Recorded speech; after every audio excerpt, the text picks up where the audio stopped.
Mateus capítulo 10, versículos 40 a 42. Demos a essa mensagem o título, A Arte de Receber. Fica parecendo um pouco aqueles livros de receitas, né, de culinárias, que falam de mesa posta, né, ética, os talheres colocados corretamente, os pratos, as taças, tudo, né? Mas tem a ver com isso, porque nas sociedades do Mediterrâneo, e principalmente no Oriente Médio, existe um valor muito importante, que é o da hospitalidade. A hospitalidade é uma coisa fundamental e que faz parte digamos assim, do DNA social daqueles povos. Inclusive, por uma questão até de sobrevivência. Porque aquelas sociedades, na sua origem, são sociedades do deserto, de climas áridos, de longas distâncias que você tem que vencer, ou a pé, né? Falando da antiguidade, né? Tinha que vencer ou a pé, ou montado em camelos, algum animal, e que não tinha água em abundância. Totalmente diferente do nosso país, onde ainda existe água em relativa disponibilidade, se a gente não se cuidar, vai acabar perdendo, não é? Mas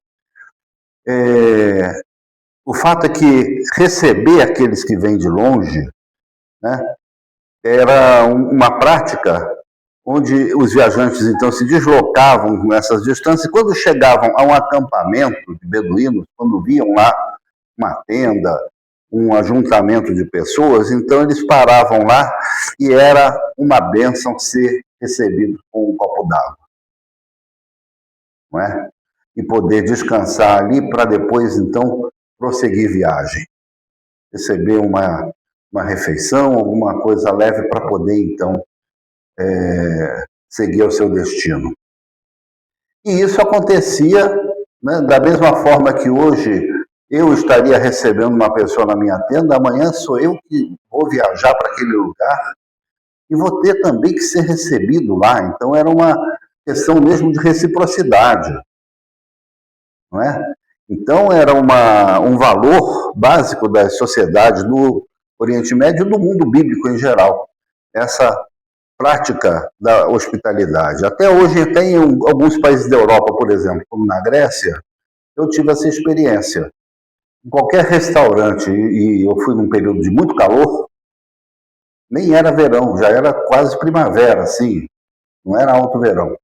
Mas onde a gente sentava, em qualquer restaurante, antes de pedir qualquer coisa, vinha uma jarra com água, né, Elinete? Uma jarra com água, os copos. Era a primeira coisa. Aconteceu até de eu não ficar no restaurante, mas a jarra veio com os copos, e isso era em qualquer estabelecimento. Era o ato de receber com um copo d'água. Vejam que coisa interessante. O nosso texto de hoje fala exatamente disso. Receber com um copo de água fria.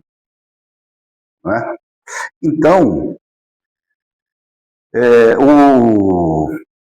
o anúncio da palavra de Deus, tanto no Antigo Testamento quanto no Novo, antes e depois da vinda de Jesus, muitas vezes foi feito por pessoas que viajaram pela Palestina e depois pelo mundo, pelo Império Romano, visitando vilas e aldeias, lugares onde não tinha hotel, não tinha pousada, não tinha nenhuma estrutura turística, até porque não existia turismo, não é? Isso é uma coisa muito recente, mas precisavam de ser recebidos em algum lugar, às vezes ter uma pousada, um lugar onde dormir. Então, os profetas precisavam de pessoas que os acolhessem para não dormirem ao relento. Jesus falou disso quando ele mandou os seus discípulos de 2 em 2 pelas cidades para pregar o reino de Deus. Capítulo 10 do Evangelho de Mateus fala exatamente disso. Jesus envia seus discípulos para as vilas e aldeias da Galileia a fim de anunciar a chegada do reino de Deus e levar saúde mental e espiritual para os seus moradores. Curar doentes, purificar leprosos, até ressuscitar mortos. Tudo isso gratuitamente. E ele disse, de graça recebestes, de graça dai. Ao mesmo tempo, Jesus avisou que essa tarefa, esse ministério, que estava associado à fé no novo Messias, no Cristo, podia custar um preço alto de cada um dos discípulos.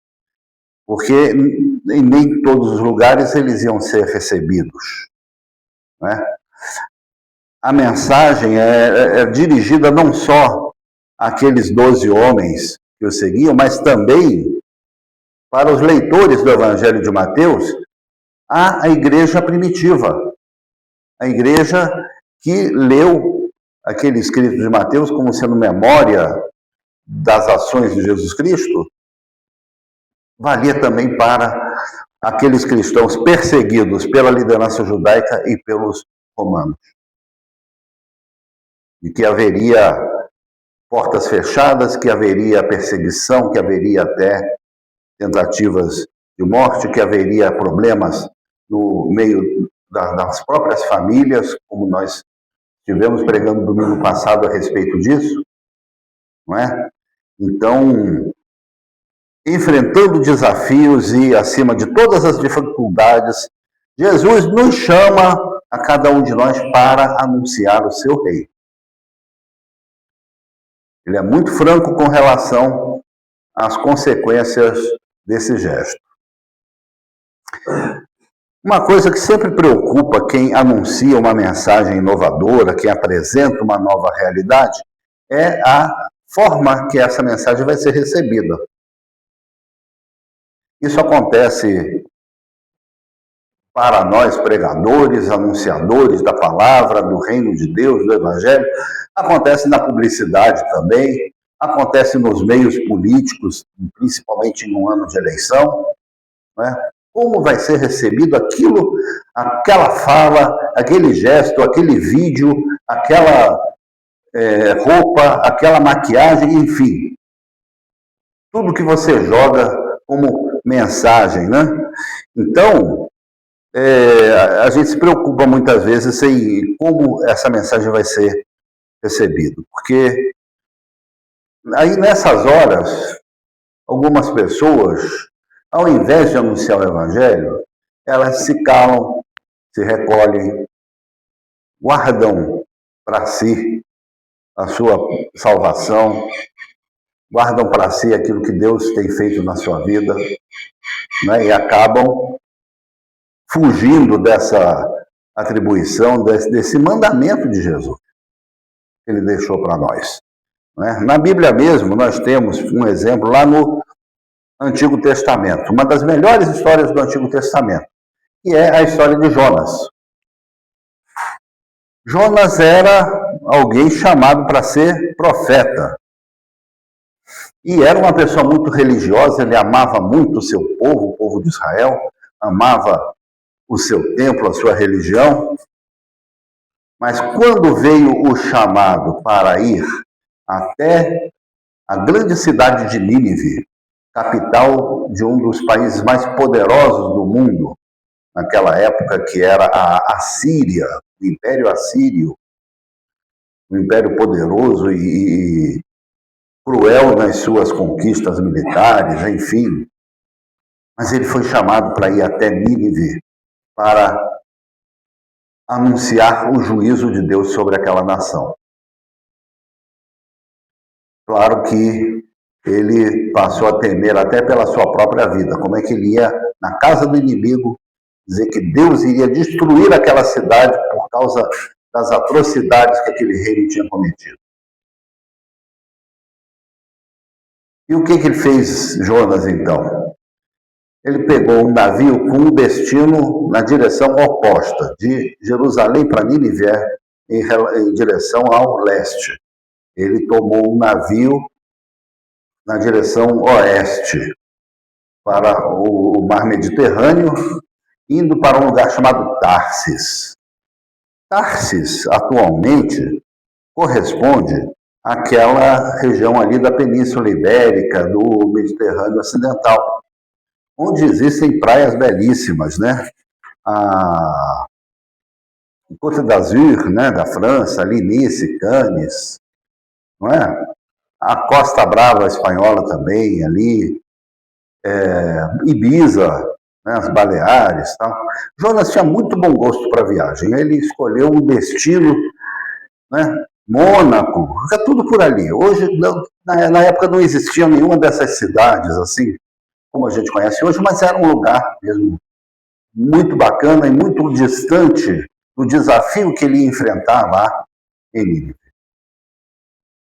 A gente lembra da história que não deu certo. Não deu certo, veio uma tempestade, o navio quase que afunda, e ele teve que se entregar e aceitar ser jogado no mar para que aqueles que queriam viajar conseguissem chegar em segurança ao seu destino. E nisso ele foi, então, segundo esse relato, né, engolido por um animal marinho, que a gente chama de grande peixe, provavelmente não era um peixe, mas... Enfim, né? Um animal marinho onde ele ficou, então, alojado na barriga desse animal e foi devidamente vomitado em uma praia. E durante esses 3 dias que ele passou na barriga desse animal, ele pôde refletir sobre a escolha que ele tinha feito. Né? A negação ao chamado profético que ele tinha recebido. Mas ele,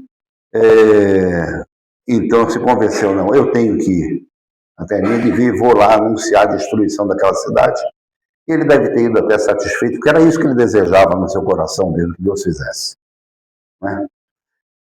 E chegando lá, então, ele disse, olha, 40 dias e Nínive vai ser destruída se vocês não mudarem de atitude, se vocês não se arrependerem daquilo que vocês têm feito. E a mensagem caiu como uma bomba na cidade, e as pessoas começaram a comentar esse negócio. Poxa, será que o que esse profeta está falando é verdade mesmo? Será que isso pode acontecer com a cidade? E resultado, o rei e a nobreza e a população da cidade fizeram um grande jejum e se arrependeram, e Deus então poupou aquela cidade e mudou então o seu propósito, e eles passaram então a viver em paz. Jonas ficou um tanto aborrecido com isso. Ele não contava que a sua mensagem fosse ouvida e desse tão certo, que Deus tivesse misericórdia daquele povo, a ponto que ele se recolheu num lugar lá onde tinha um caramanchão, assim, uma planta trepadeira, e ficou lá na sombra dessa trepadeira. Só que ela secou e ele começou a ter que enfrentar um sol, e ficou muito aborrecido com a morte da trepadeira que lhe dava sombra. E Deus então chamou a atenção a ele e diz, engraçado, você tem pena da plantinha que dava sombra para você e não tem pena de uma cidade de 120 mil pessoas. 120 mil pessoas na antiguidade era muita gente. Assim, né? Hoje a gente tropeça em 120 mil pessoas aí, né? Andando na rodoviária de Brasília. Mas na época era muita gente. Né? Então, esse é o chamado de Deus para nós também. Não é? Muitos profetas foram perseguidos e assassinados, e nós temos aqui um exemplo muito interessante. Né? Nós sabemos a história dos profetas por causa dos seus discípulos, dos seus herdeiros, que preservaram por escrito as suas mensagens. O próprio Jesus, né, o evangelista João relata, no começo do seu evangelho, veio para os que eram seus e os seus não o receberam. Jesus enfrentou isso. na sua vida, no seu ministério. Veio para o seu povo, veio para a sua gente e eles não o receberam.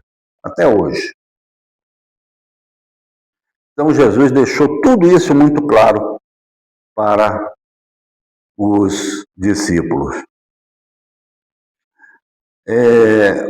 No entanto, Jesus fala também da bênção que acontece quando o evangelho é recebido. Da mesma forma que aconteceu com Jonas, não é? Foi bênção para todo mundo, foi bênção para toda uma cidade. Então, o evangelho é bênção para quem anuncia e bênção para quem recebe. Por quê? Jesus sempre disse, olha, quem me recebe, recebe o Pai que me enviou. Quem me recebe, recebe o Pai que me enviou. E agora, ele estende essa associação. Ele diz o seguinte, quem recebe a um dos seus discípulos, recebe também o próprio Jesus. Vejam a seriedade, a profundidade desse chamado. Quem recebe a cada um de nós, recebe o próprio Jesus. Vejam a nossa responsabilidade nisso aí. Então, é o que ele fala no versículo 40. Quem recebe vocês é a mim que recebe. E quem recebe a mim, recebe aquele que me enviou. Nós já vimos sinal dessa bênção, por exemplo, no Antigo Testamento também, com um outro profeta. O profeta Elias. O profeta Elias teve uma fase da vida que ele viveu fugindo pelas cidades de Israel, da fúria da rainha Jezabel. Jezabel era uma rainha que promovia um culto a Baal, um culto idólatra na corte de Israel, e Elias não admitia aquilo, ele denunciava aquele culto. Então, Jezabel queria a cabeça de Elias a todo custo. E por isso Elias viveu se escondendo de cidade em cidade. Ele chegou numa cidade onde a situação era terrível, né? A situação do povo, muita pobreza, muita fome. O último lugar para você procurar ser acolhido, né? O último lugar para você procurar pousada, né? Estava todo mundo igual a ele. Mas ele achou uma casa onde ele foi acolhido. Quem acolheu Elias foi uma viúva. Viúva, entenda-se, uma mulher que perdeu o seu esposo e, consequentemente, deve ter sido rejeitada pela própria família do ex-marido, porque eles não tinham nenhuma responsabilidade com a esposa do falecido. A não ser que fosse uma família muito bacana, muito boa, mas, via de regra, eles não tinham nenhuma obrigação com a viúva. Então, muitas delas eram retiradas da família. E essa viúva, então, morava numa casinha com seu filho. E quando Elias chega naquela casa, tudo que ela tinha era um pouquinho de azeite, um punhado de farinha para assar um pão e só. Era tudo que ela tinha para comer naquela casa. E ela disse o seguinte, olha, nós vamos assar esse pão, vamos comer e depois nós vamos morrer de fome. Estava no fundo do poço, estava conformada até com essa situação. Pois Elias tem a coragem de também querer entrar na partilha desse pão. Ele disse, não, mas eu vou ficar aqui assim mesmo. Então, em vez de dividir o pãozinho por 2, ela teve que dividir por 3. Olha que absurdo. Mas foi assim que aconteceu. Assaram o pão, comeram, foram dormir. Resumindo a história, Elias ficou bastante tempo naquela casa. E todo o tempo que Elias esteve ali, não se acabou o azeite da viúva. E não faltou alimento naquela casa. Por que isso? Deus tinha compromisso com o seu profeta. Deus tinha compromisso com a sua sobrevivência, com a sua manutenção. E esse compromisso passou também para a pessoa, para a mulher que o acolheu, o seu filho. Então, a presença do profeta naquela casa abençoou aquela casa onde ele foi recebido. Então, do Antigo Testamento, a gente tira lições que estão anunciadas aqui nessa fala de Jesus. Por isso ele diz, no versículo 41, quem recebe um profeta no caráter de profeta receberá a recompensa de profeta. Quem recebe um justo no caráter de justo receberá a recompensa de justo. Ela recebeu a recompensa do profeta. E a seguir, Jesus conclui, e quem der de beber, ainda que seja um copo d'água fria, a um desses pequeninos por ser meu discípulo, em verdade, digo que de modo nenhum perderá a sua recompensa. Quem nos recebe, ou quem nós recebemos, em nome do Senhor Jesus, então recebe também a recompensa do discípulo. Não precisa ser ninguém muito graduado, não precisa ser nenhuma autoridade.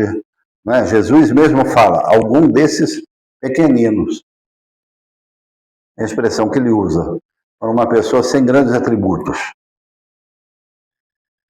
E também não precisa receber com muita pompa, com luxo, com alta gastronomia, com muita ostentação. Basta um copo d'água fresca. Simplicidade, acolhimento. Isso que é o mais importante, porque o importante daí não é o que é oferecido, mas como a pessoa recebe também a mensagem do reino de Deus, com o coração aberto. Isso que realmente importa. Então, voltando lá em João, quando diz que Jesus veio para os que eram seus e os seus não o receberam, ele diz também, a todos quantos o receberam, deu-lhes o poder de serem feitos filhos de Deus. Filhos de Deus. Essa é a grande recompensa. Essa é a recompensa do discipulado. Que nós recebemos e somos chamados a passar adiante. Levar bênção para as pessoas, levar vida eterna. É isso que nós somos chamados a levar, a transmitir. Jesus menciona, nesses versículos, exatamente três personalidades. O profeta, o justo e o pequenino.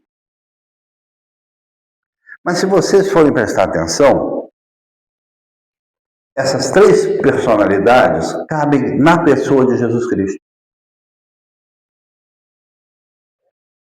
Essas três são uma só.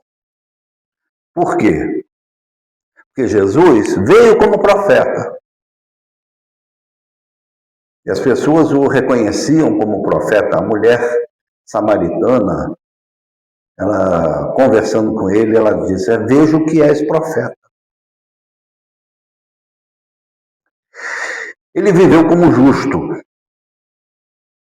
Viveu com justiça e viveu proclamando a justiça em todas as suas formas. Incluindo as pessoas, levando-as a uma vida digna, tratando-as com dignidade. E ele se fez também pequenino, porque ele abriu mão da sua majestade, ele abriu mão de quem ele era, se esvaziou completamente e foi humilhado com a morte na cruz, uma morte destinada a crimes hediondos, ao pior tipo de condenados. Jesus se esvaziou de tal forma que passou por isso. Então ele se fez pequenino também, abrindo mão da sua majestade cósmica, vivendo no meio de nós e sendo condenado à cruz. Então, Jesus é o nosso modelo.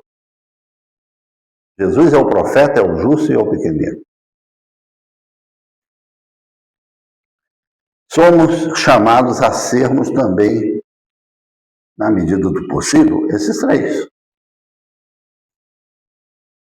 É isso que nós somos chamados, para podermos, então, ser recebidos como Jesus foi recebido, né?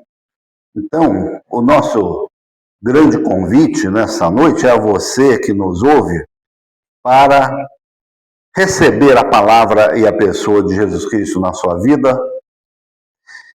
e para que aqueles que estamos aqui, que levemos essa mensagem até você e até a sua casa. É para isso que Deus tem chamado discípulos. Existe um hino muito tradicional no nosso cenário que diz: deixa a luz do céu entrar, deixa o sol em te nascer. Esse é o convite que Jesus nos faz essa noite. Amém?